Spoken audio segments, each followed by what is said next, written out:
انس اپنی پھوپھو سے کہتا ہے کہ پھوپھو میں جاب ڈھونڈ ڈھونڈ کر تھک گیا ہوں، جہاں جاتا ہوں یا تو کام پسند نہیں آتا یا بات نہیں بن رہی، سمجھ نہیں آتا آخر میری زندگی میں سکون کب آئے گا۔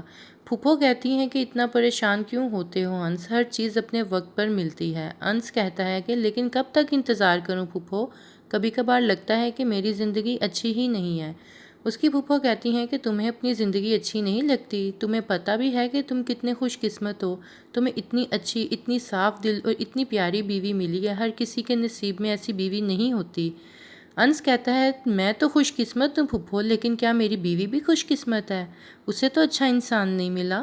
دوسری طرف شاہین شازیہ سے کہتی ہے کہ امی آپ لوگوں کو اندازہ نہیں ہے کہ میرے ابا کی وجہ سے مجھے کیا کچھ برداشت کرنا پڑ رہا ہے۔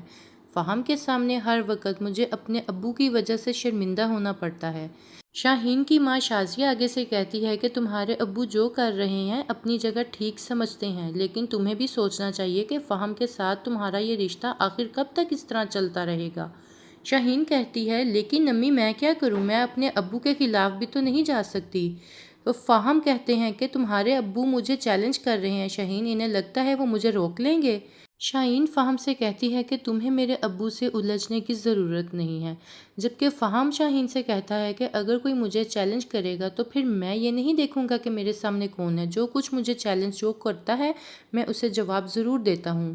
جبکہ دوسری طرف فہم کی ماں یہ کہتی ہے کہ فہم تم یہ اچھا نہیں کر رہے، اگر تمہیں واقعی شاہین کے ساتھ رہنا ہے، اس کے ساتھ باہر آنا جانا ہے تو تم پھر اس سے شادی کر لو۔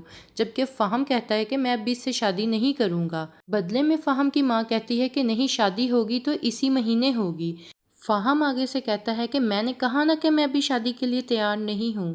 شاہین کے گھر میں سب فہم کی حرکتوں سے پریشان ہیں اور شازیہ فہم کے بارے میں شاہین سے کہتی ہیں کہ جو داماد اس طرح کی حرکتیں کرتے ہیں وہ چھچھورے اپنی عزت سسرال والوں کے سامنے گرا لیتے ہیں۔